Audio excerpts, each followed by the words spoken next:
Good morning, everyone. Good morning, sir. Today, I will be discuss about market demand.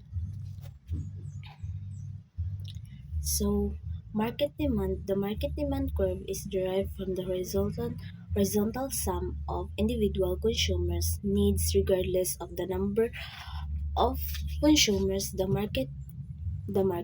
So, ang market demand daw is kanang ginagamit siya sa kanang pagbuo og mga product para dira ta mopalit. Mao na siya ang ginatawag nga horizontal summation. So, individual consumer preference and purchasing behaviors contribute to the overall market demand curve. So ang kana siya ang mao na siya ang kanang paliton bitaw nato sa merkado, mao na siya ang mga product nga atong mga needs o kanang atong wants o mga kinahanglan. So market demand can fluctuate based on the price of product, with the different consumers buying different quantities at different price points. So ang kana siya is kanang kung unsa daw kadaghanon ang kanang imuhang paliton. For example is kanang diba pag kanang mupalita kung unsa ang pinakadaghan nga presyo or product, mao to ang mas halinan kanang interest bitaw sa mga tao nga paliton nga product. Kung kibali sa kanang for example is bigas, diba kanang kung daghan ang product sa kung daghan ang kuan sa kanang bugas, diba mas mao na ang mga kinahanglan gyud nato paliton para kay mao man gyud na ato ang kinahanglan. So next is market demand of for product can be calculated by totaling the quantities each consumer would purchase at specific price point. So diri is kanang kung sa product is kanang bawat sa kanang sa produkto no is lahi man gyud nag price, depende na lang sa interest sa tao. So kung unsa ang halinon nga product, mao na siya ang kanang mas mamahal pa bitaw. So next is kaning graph. So ang kaning graph is ang giingon nga diri is kanang kabuuan bitaw kung kanang kibali mo palit ka o kanang letters nga mismo. So kibali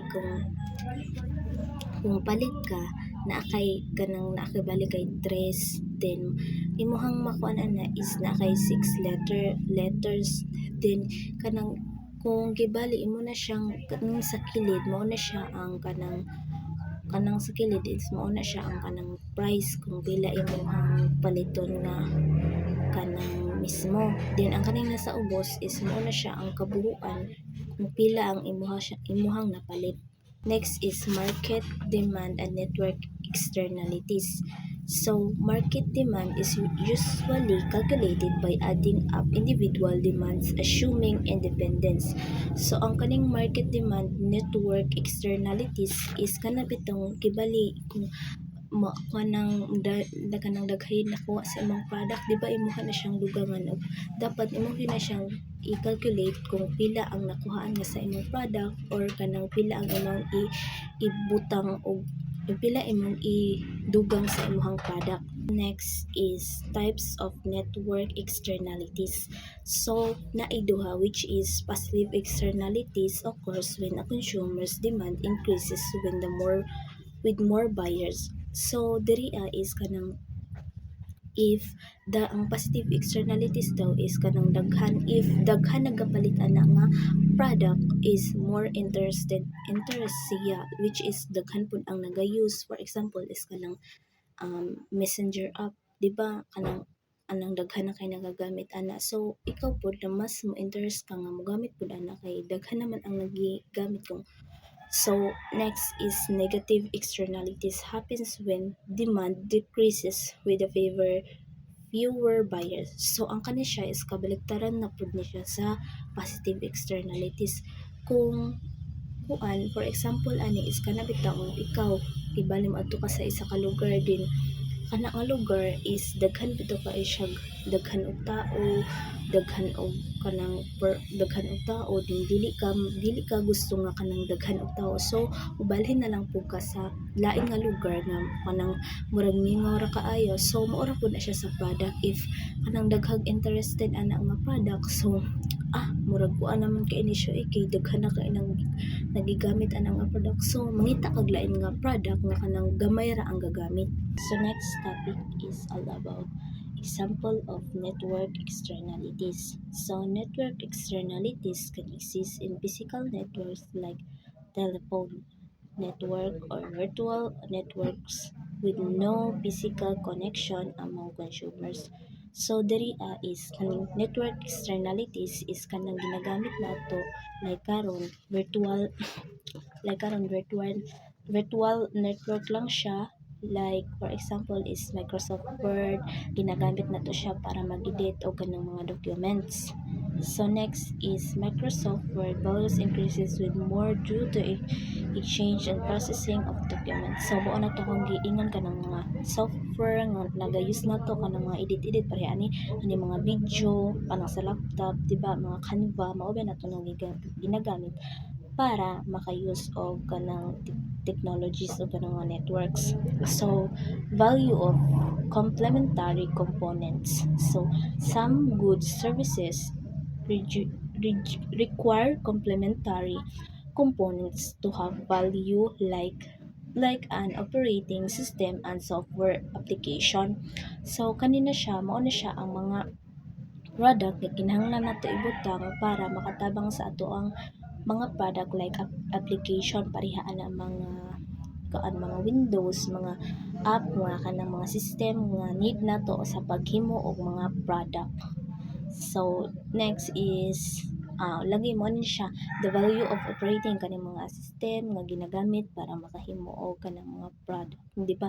Lahi naman sa una is lang siya like kanang nag-use ta og sa hands gyud nato, but karon is kanang kuan na siya kanang high-tech na bitaw, which is nagagamit na ta og mga machine para sila na lang ang mulihok para sa ato. So next is error in market equation. So market demand equation, mo ni siya ang equation sa market demand, which is QM equals 21 minus 5P. So mo ni siya ang kanang nagadagdag og demand para sa bawat nga mopalit og product. So the assumption of the casual consumer demanding a negative quantity of a certain price was found to be incorrect, leading to economic nonsense. So pero tungod ani na ay equation nga mali, kay gusto is kanang negative ito ang iyahang mga napalit, so dili siya katuohan. So mao ni siya ang ginatawag nga economic nonsense. So next is positive network externality bandwagon effect. So diri is mao ni siya ang kaning graph is based diri sa graph is mao ni siya ang kanang daghan taong ang gusto nga mo ga-appeal, daghan tao ang gusto mo appeal, mas daghan ang maggamit, or dira sa graph is kanang if daghan ang mo palit is mas daghan ang nagagamit ana niya. So diri sa price sa if ang internet daw is mubaba siya og kuan 20 hanggang 10, so na diri sa graph 20 hanggang 10 is mas moabot siya og 30 million. So diri sa point 30 million o hangtod sa point A 30 million o hangtod sa point B mobaba siya og 38 million. So sa kani is mo na siya ang ginatawag pure price effect. So pero kung daghan man ang tao nga magagamit, so maabot siya og 38 to 60 million. So diri is kuan gid siya nga kanang if daghan daw ang mga tao nga mopalit or nagayus ana nga product is mas mo daghan gyud ang mo gusto nga mo apil ana. So next is figure 5.23 is kaning negative network externalities snap effect. So diri is kaning graph which is makita nato sa graph is katong kabaliktaran na siya sa positive network externalities. So kani siya if mobaba ang imuhang membership fee nga 1 to hangtod sa 900 is mutaas ang iyang demand nga 1,000 hangtod sa 1.8 point A o point A to point B. So if ang price ay tungod sa price is mobaba ang iyahang member, so mabawasan ang iyahang member interest. So diri is makita nato nga kanang if daghan daw ang moapil sa inyohang if daghan moapil sa inyoha which is kanang mawad-an og kanang gana ang uban nga mawad-an silang interest nga mo join sa inyohang company. So mao na siya, thank you.